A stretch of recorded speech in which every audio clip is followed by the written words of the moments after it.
All yours.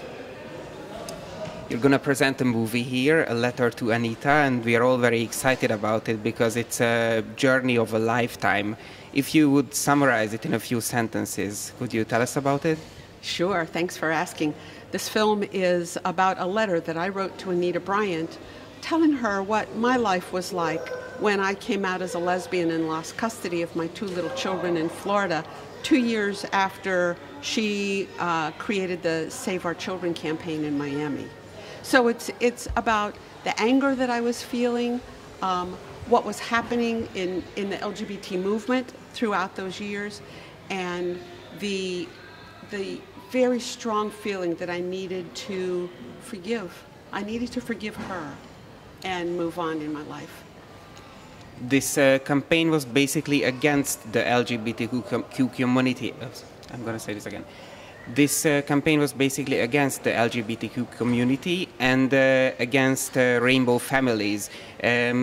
What was the campaign exactly? How did they try to influence the people? Anita Bryant's church created the campaign called Save Our Children, and they asked Anita Bryant to head it because she was so well known. This happened in Miami in 1977, right after Miami had passed their first gay rights ordinance. So this campaign was to get that ordinance repealed, and they were successful at doing that.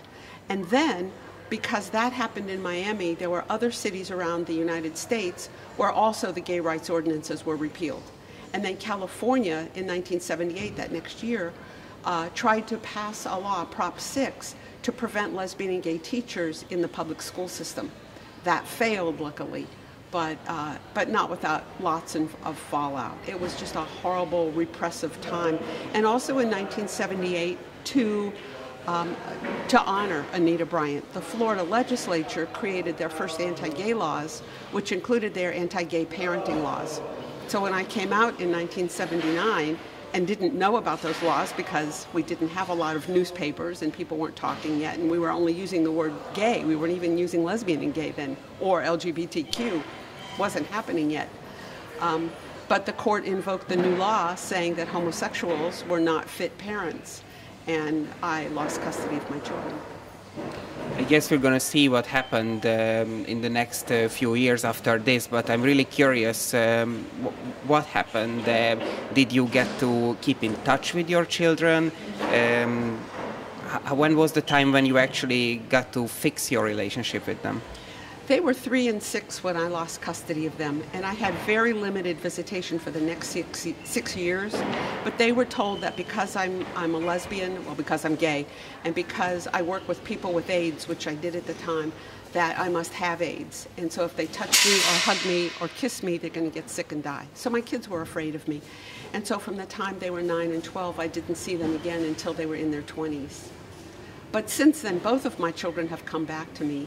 And I have 4 grandchildren. My son is gay, yes, wearing his mother's jeans.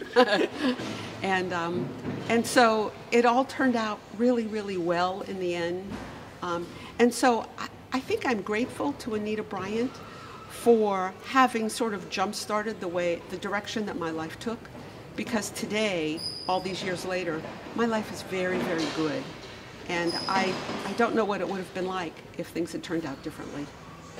When you started to write that letter, did you actually think that she's going to read it, or it was just a way to deal with your frustration? It was a way to deal with my anger. It was a very cathartic thing. I was working with a therapist, and I was doing some 12-step work.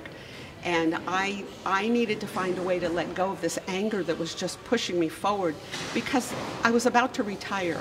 And I knew that there was so much other work I wanted to do, and I knew I couldn't move forward carrying all of that anger with me.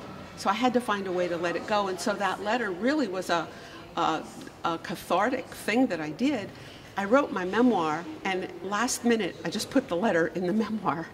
And it never occurred to me that anyone, especially Anita Bryant, would read it. But she has read it, and we spent quite a bit of time, about a year and a half, trying to get a meeting with her, and she almost said yes.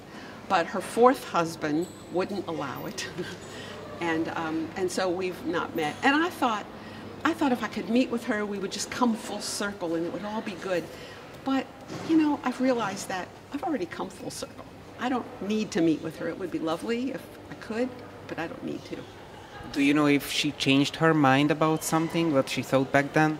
You know, she hasn't really changed her mind. She still comes from a very, very conservative religious perspective. But she also now doesn't believe that she has the right to tell people how to live their lives. So I suppose that is progress. She doesn't proselytize against us anymore.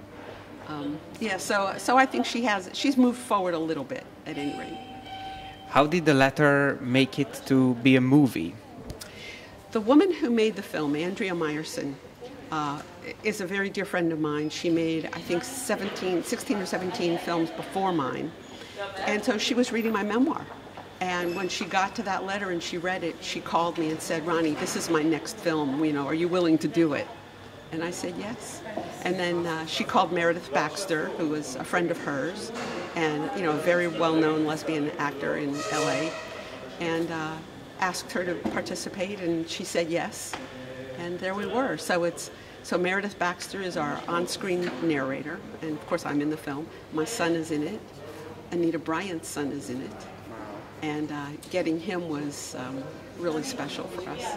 So she did a wonderful job, and it's just a very touching film, and I'm very grateful to her. Do you know if she was upset that her son agreed to be in the movie? We don't know that, and he didn't say. But what he said initially was, I'll provide any kind of information for you, I'll do anything you want, but I will not be in the film. But then his mother wouldn't be in the film, and he sort of said okay, and there he was. What are your impressions about Tel Aviv so far? When did you arrive, and how do you like it? Well, I'm Jewish, and I'd only been here once before, and that was 6 months ago. And I was only here for a day on a cruise ship. But I got to see relatives that I hadn't seen since the 1960s. So coming back 6 months later and being able to stay with them, which I'll be doing this week, is really quite a joy. And today I walked all around town. I went to the beach. I went to Jaffa. It just feels almost like coming home in a way, even though I'm so unfamiliar with the area. But it feels good to be here.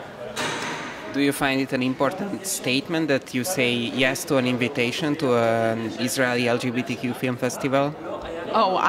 It never occurred to me to say no.